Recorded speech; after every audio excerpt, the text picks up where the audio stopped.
This is the Lead Life Masterclass on mental health for current and federal employees and military.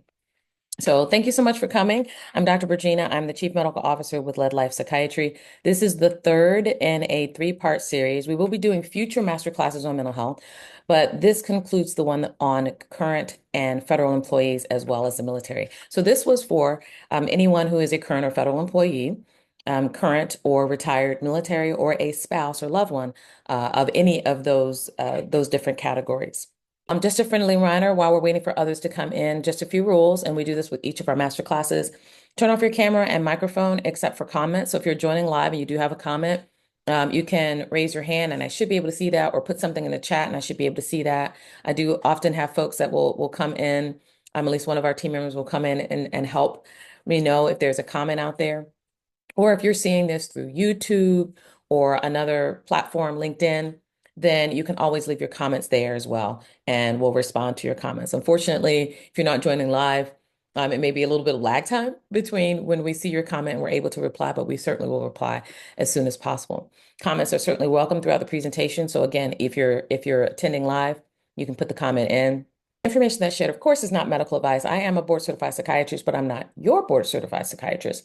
So this is meant to spark conversation with your providers and your support system.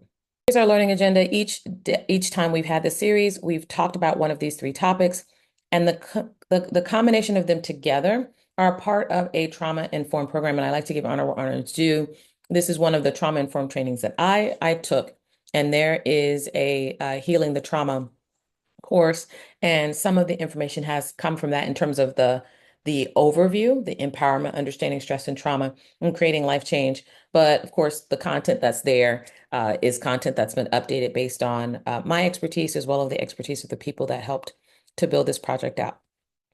So we've already covered empowerment and understanding stress and trauma. So today we're focusing on creating life change. So now you know you've already got some skills under your belt to kind of keep yourself safe, to give yourself some needed attention, and we've empowered you to be able to embark on this next journey. Last time we talked about the stress and the trauma and the things that can cause difficulties in our lives. And today we're talking about ways that you can actually implement what you've learned in the previous two sessions to move forward. So we're going to focus on what can we do to help you change your life. Okay. So we're going to start out by talking about myths and distortions just a moment. You've already know who I am if you've seen the first two sessions, but I'm Dr. Virginia Isbell with Lead Life Psychiatry. I am a board certified psychiatrist.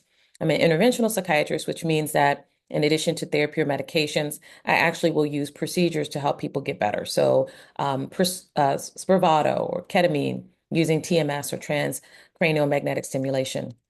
I am a certified trauma specialist. I'm also certified through the Center for Deployment Psychology as a STAR behavioral health provider, which means I'm a premium provider that provides care to those who are in the TRICARE network or in the VA. I happen to also be an Army brat. My dad was Army, and my mother worked for the Navy for over 44 years. She retired from the Navy civilian services. And as always, when we are talking about trauma, when we're talking about abuse, when we're talking about difficult things, we have bookends on either side of what we're talking about. So we start by talking about three good things. And then at the end, I want you to think about three things that you have to look forward to. So these are just some examples of things over the course of this past week. Three good things for me. I attended a great conference. Black Psychiatrists of America conference was this past week end. And I met with so many different wonderful collaborators, mental health providers from all over the country, mainly psychiatrists, which is like awesome. But it was really cool to get to see so many providers that are doing this great work. And then, of course, about every week or so, I get to meet individually with therapists all across the nation and in some cases across the world. I also received my son's report card, his very first report card. It was so sweet and endearing, and I loved getting to see it and getting to award all of those goods and satisfactories and excellence. That was really fun. And I also opened my Easter basket full of spa supplies. So someone gifted me with a really cool an adult Easter basket that had spa supplies in it. So can't wait to test some of those out. It was really fun. That's one thing I'm looking forward to as well. So on to myths and distortions. So abuse as a child, what happens as a child when we deal with abuse? Sometimes we know right off the bat as children, depending on the age that things have happened to you, that what you're experiencing is abuse. And remember, abuse is the abnormal use of a person. in this case, if we're talking about abuse as a child, the abnormal abuse, some children realize that it is abusive. But more often than not, because we grow up usually in somewhat of a silo in our families, most people don't live in communes. They live in individual families. And even if there are villages or neighborhoods that you live in, what's going on inside of your hut, inside of your home, inside of your domicile may not be open to or common knowledge to everyone outside of it. So there are times that we experience abuse as a child and we don't even realize that it's abuse. So I want you to be thinking about the not so good things now. What were stories that you were told as a child, and were they positive things? Were you told as a child that, you know, it was okay for uncle such and such, to have a relationship with you and you were a child? When you got older, did you find that some of the things that you were told were a myth or a distortion? And the example has been given of, you know, uh, a father who had two families. And when they were growing up, it was a hush hush thing and it wasn't spoken of. And on the outside, for each of those families, it looked like it was the perfect family. But there were two distinct families with one husband who was kind of keeping things from each other. And it was very difficult. And so as they got older, they realized that this is not the way a typical American family you would expect that they would live. And there were lots of abusive things that happened within the home. So that brought up some things for adults, or can bring up some things as adults, things that happened as a child. Was there abuse that was openly discussed and processed? Okay. I've definitely seen families do it in a very healthy way. I've seen families do it in a not so healthy way. Okay. Probably one of the most popular books is The Child Called It, where within that family, there was horrible abuse that went on for one child as opposed to the other. And the children weren't able to process that until they were adults. They did not process it as children. And healthier families, we will often see where an abuse happens and then it's processed with the members of the immediate family. And then some members of the extended family are made aware as well, so that there's a circle of support surrounding the child. And then there are circles of support for the whole family, because if it's openly discussed and processed, then that gives you opportunities for others to come in and provide additional support to everybody that's been involved. So, how does abuse that happens as a child become compounded as an adult? And this happens a lot within the federal worker community and a lot within military culture. And I'll give an example of each of these. And so that'll give us an example of context. I'll start with the military culture because I see that much more, but I also see it in the federal civilian culture as well. With the military culture, I've definitely seen where women have been sexually assaulted by other members of their own community, their own brotherhood, right? Um, and also seen where they've been assaulted by someone else outside of the community. And both of those things can be very difficult to navigate within the federal civilian era.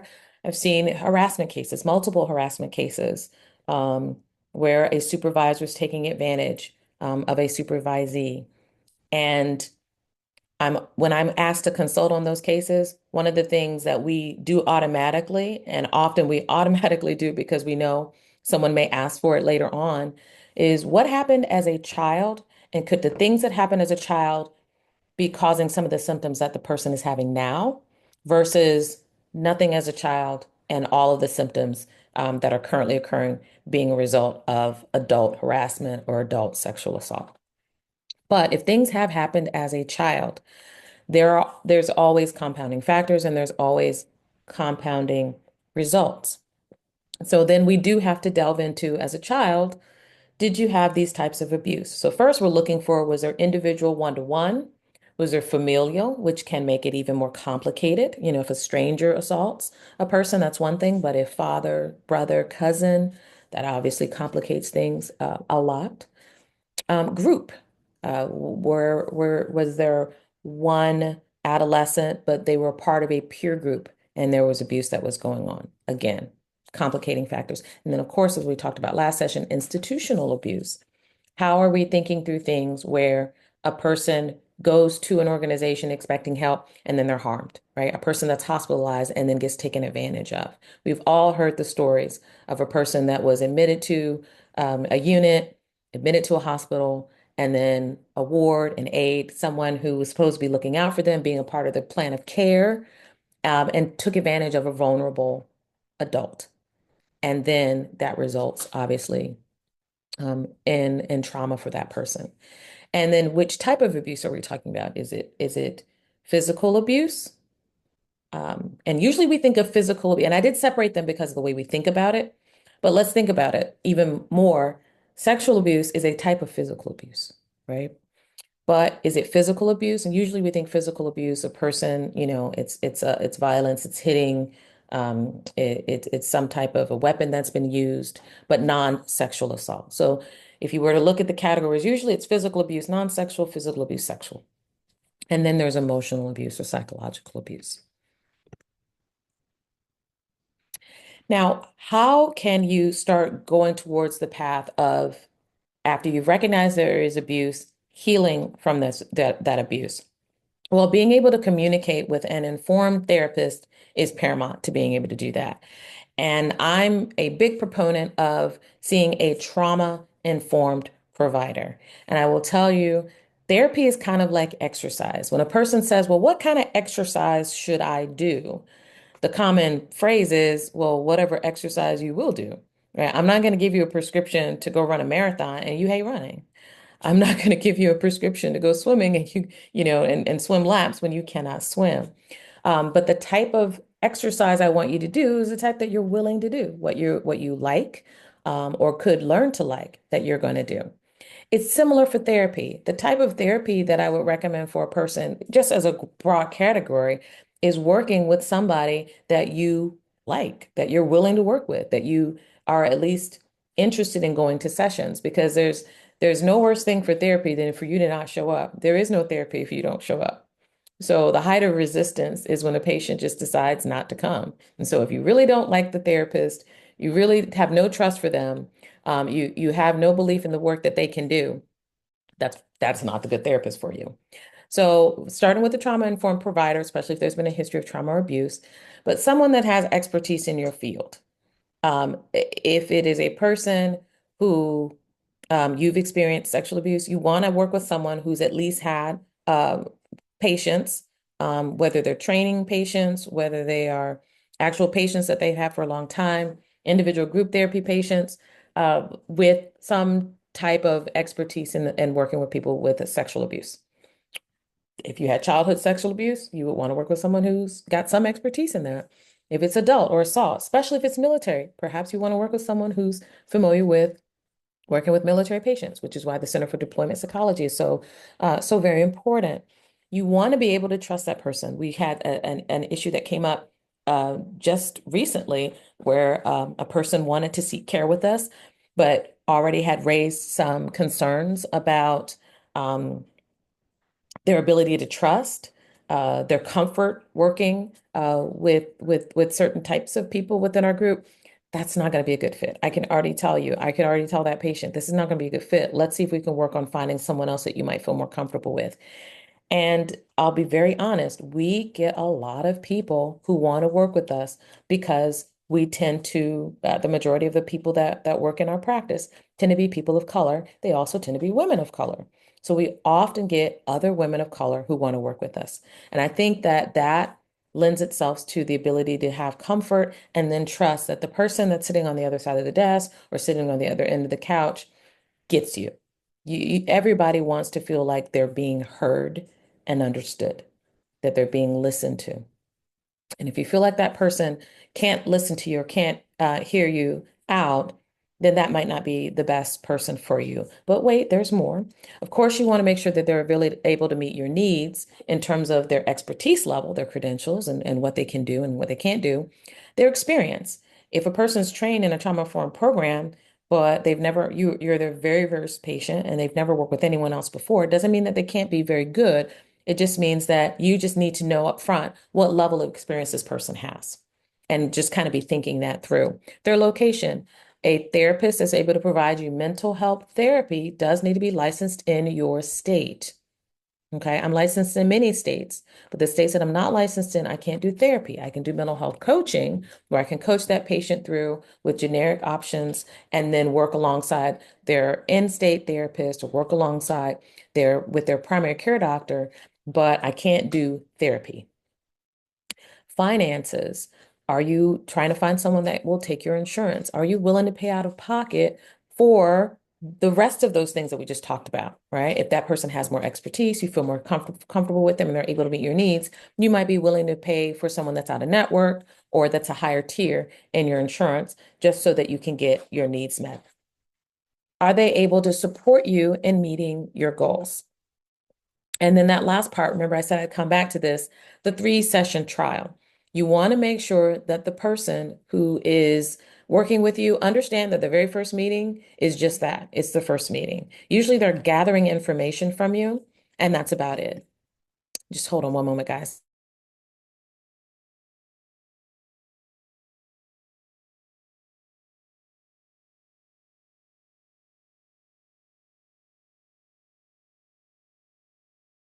All right, the 3-session trial. That first session is usually just the person getting to know you and getting to know more about you. It's usually not a full actual therapy session. So give them that and don't just think, oh my gosh, they didn't really, they listened to me, but they asked all these questions and I really don't know how this is going to go. Well, you're probably not, at least until the second or third session, because that's when they probably are going to get more into the meat and potatoes of what's going on. So, addressing attachment wounds in therapy. First of all, what is an attachment wound?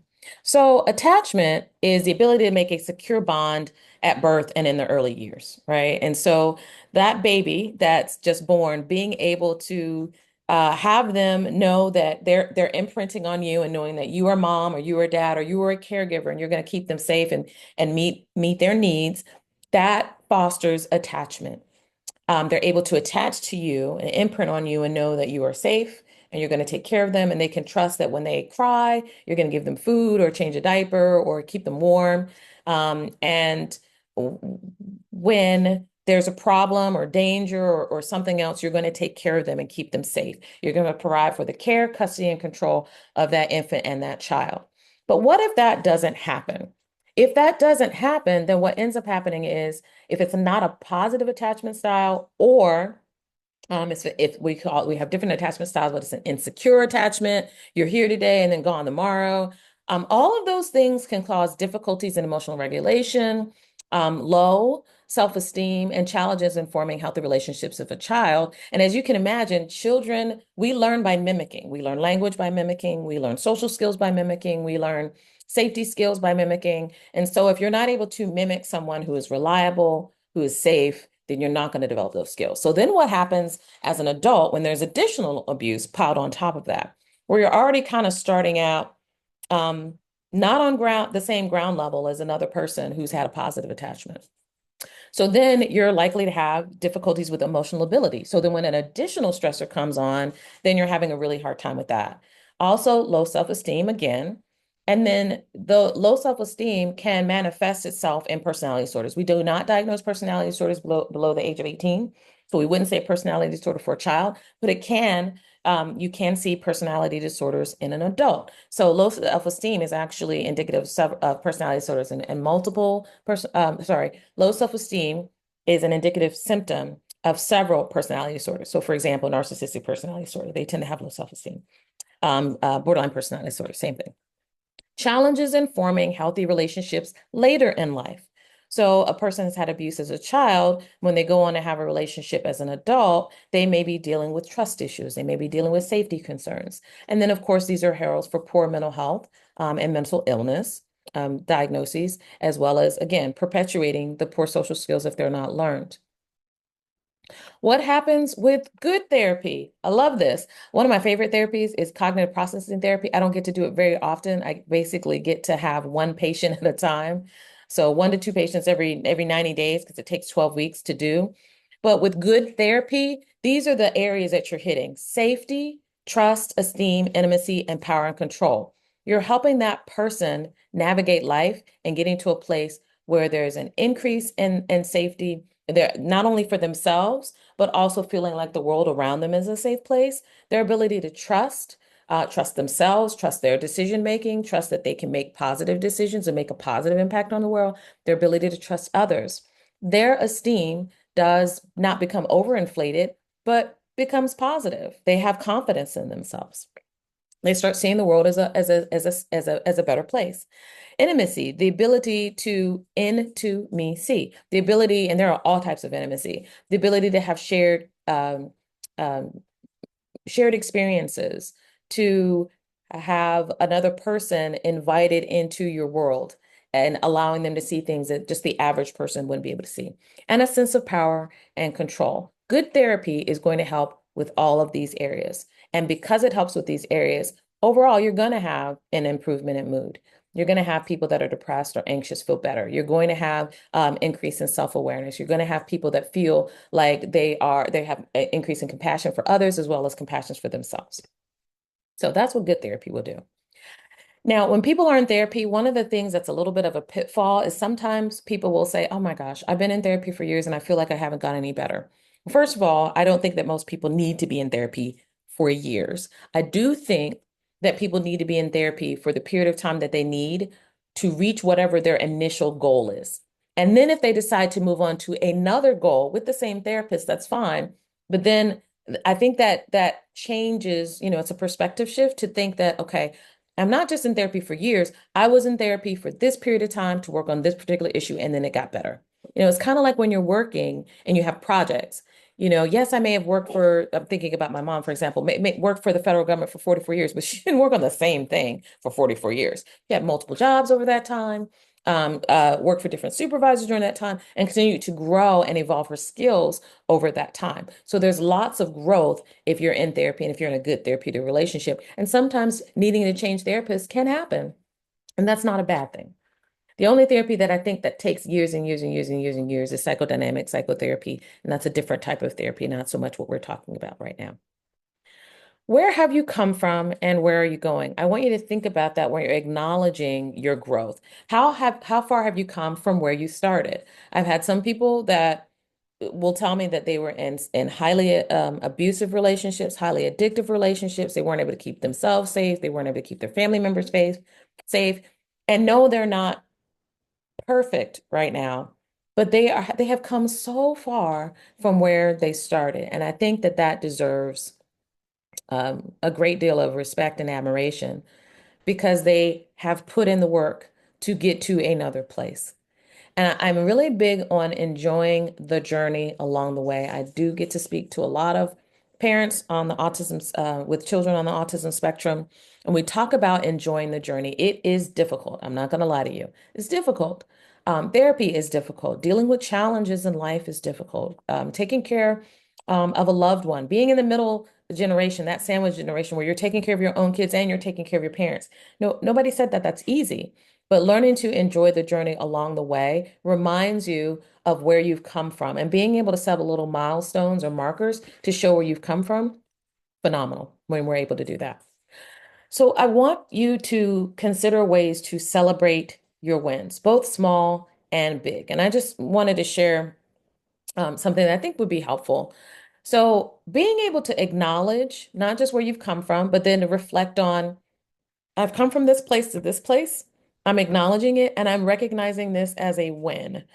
Michael Hyatt has a planner called Full Focus Planner. And in it, he talks about having a daily win, a weekly win, a quarterly win. And I think that those are the minimum that we need to have. I mean, the very minimum.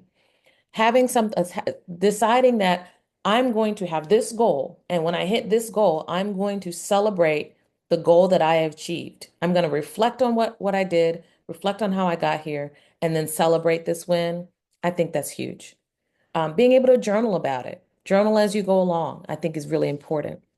Doesn't have to be huge or fancy. I've seen those mom bullet journals, the ones where you literally just write a word a day, or you just write one little sentence a day for 5 years or something like that. That's a wonderful way to look back and see how far you've come.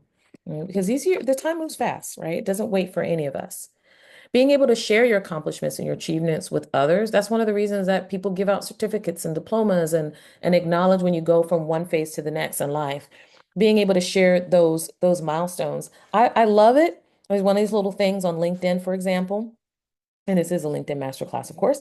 But one of those things on LinkedIn that I really liked is that you can share your milestones. You know, you can share that you started a new job or that you celebrated 5 years with this company or all those wonderful things. I think those are great things to be able to acknowledge and to then express gratitude for. There's two parts of that, of course. One is just the feeling of the gratitude. When we feel the actual emotion, that sets off a chain of reaction in our bodies, but more importantly, in my field, in your brain. Actually feeling gratitude, re-experiencing accomplishments and feeling gratitude will increase serotonin and dopamine in your brain. And those things help you feel better. And so that's one thing that I want you to recognize with these wins is you are actually literally changing your brain over time when you do that.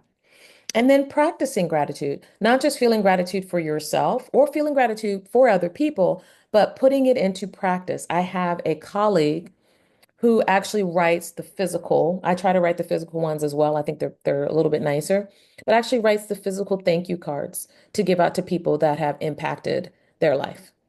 And I think that's wonderful that they will do that. They will try to pick out people that they know.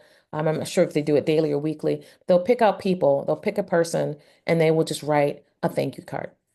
And I think that's a phenomenal way to do it. Reward yourself and others. Now, usually with rewards, we start thinking about food rewards, and that the treats could be a food reward, certainly. But what about activities? Right? Rewarding yourself with going on a small mini vacation or a small trip, a staycation, an activity like, yes, being able to watch a TV show after you've done a certain amount of work, that could definitely be an activity. But treats and activities don't necessarily have to revolve around food. They can, but they don't necessarily have to revolve around food. Other treats that you could give yourself is being able to, I love the adult coloring that I'm seeing. Adult coloring, you know, giving yourself the time, rewarding yourself with the time to just do some self-care, rewarding yourself with the time to go take a nice bubble bath or use the spa set that you were just gifted with. And recognition, rewarding yourself and rewarding others.